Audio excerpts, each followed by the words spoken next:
So what the heck is up with these AA meetings and what can you expect? Maybe you're wondering this. So why are they really important? And maybe you're wondering because you've never been to one. I can tell you that as soon as you walk in that room, you're probably going to walk into a room that smells like coffee. You're going to see a bunch of people with huge smiles on their face, and the meeting usually starts right on time. And there's a person that starts the meeting. This is the chairperson. And this person is kind of like the leader of the meeting. And they're going to read the AA or NA preamble. They're going to get the meeting started and they're going to come up with a topic to kick the meeting off. The chairperson will instruct volunteers to read some AA literature. And some of the literature usually is how it works, 12-step traditions, reading from the daily reflection, and the promises. And after all that, the chairperson is going to choose a topic. And I've noticed that the best chair people out there are the ones who come prepared with a great topic. And the meeting will run for about an hour and people will share their thoughts and their comments for about 3 to 5 minutes each until the end of the meeting. Then the chairperson's going to wrap the meeting up, say thank you to everyone, and then everybody's going to gather in a circle and either say the Serenity Prayer or the Lord's Prayer. AA or NA meetings are not scary. It's just a bunch of people who are there to support each other that come around, talk about their common experience with addiction and how they're overcoming.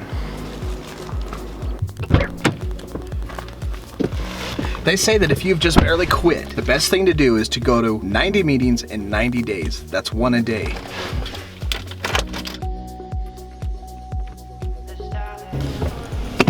The first few days after quitting drinking or drugs are usually the hardest, and then this is when the new person is most likely to relapse. It's also when the newcomer is most overwhelmed and confused about recovery. The importance of the first few weeks in recovery is to help the new person get acquainted with AA and the 12 steps, and to help lay the groundwork for a strong foundation in recovery. One meeting a day for the first 90 days helps the newcomer stay focused on their recovery and committed to it, especially when they're unsure what to do with their free time. So a meeting every 90 days for the first few months will help you deal with that time that you usually have been using or drinking. Accomplishing 90 and 90 helps the newcomer gain confidence, and it's also a discipline thing. It also gives them opportunity to socialize and build a huge support network.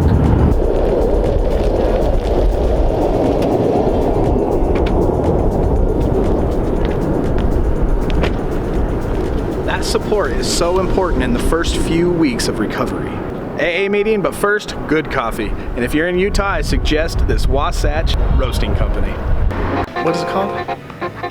White chocolate mocha. Yeah, white chocolate mocha with 2 extra shots of espresso. Sweet, sounds good.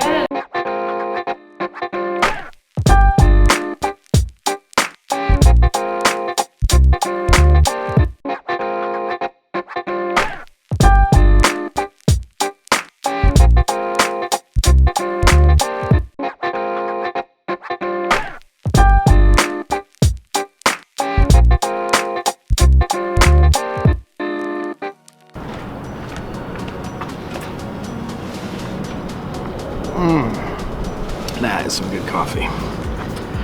Chemically, it can take the brain 3 or more months to normalize itself after heavy drug or alcohol use. The suggestion 90 and 90 also speak to the fact that many newcomers are not in their right minds yet, and therefore they need extra support until they begin thinking more clearly. Most importantly, 90 and 90 has helped many newcomers stay sober, so it is recommended because it works.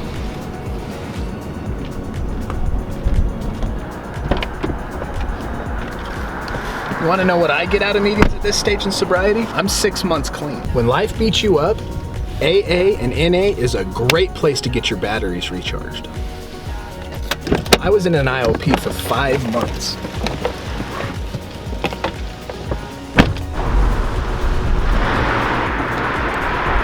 And now I'm out, and I'm back in the real world. Because I was in that IOP for 5 months, 3.5 hours every night, it was easy to stay in the recovery mindset. Now that I'm out in the real world, the pressures of life are coming down on me.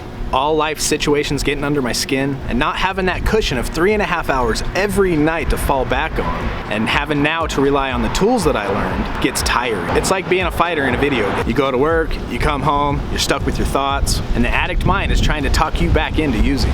And it's talking you back into reverting into your character defects. Every thought and every situation is like a kick that is taking your recovery life bar down just a little bit. And when you go to a meeting, it's like recharging your batteries and leveling back up. You talk about and you listen to the experiences of others. You talk about hope and strength, and you go back out in the world and you face another day stronger in recovery. Another really good reason is for the newcomer. Even if you don't think you need to be there for yourself, Do it for the new guy who is suffering, who just quit, who is having a hard time in life. Your presence will tremendously help somebody else. I remember being grumpy in a bad mood, and then I hear somebody else talk about strength and hope, and it does change your attitude. And my soul was completely lifted up. Now look at it this way. Most of us are not doctors.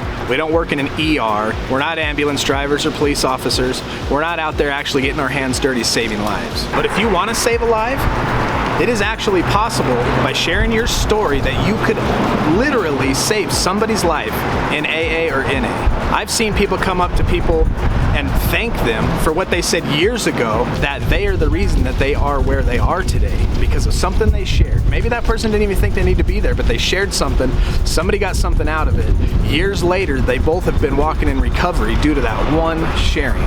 They get strength in this battle of addiction and stay clean. And on top of saving someone's life, you have the power to restore somebody's family. You get to help kids get their parents back, or moms and dads get their sons or daughters back. If you go and share, it is truly possible that you could save somebody's life. And I don't know how much more important it gets than that.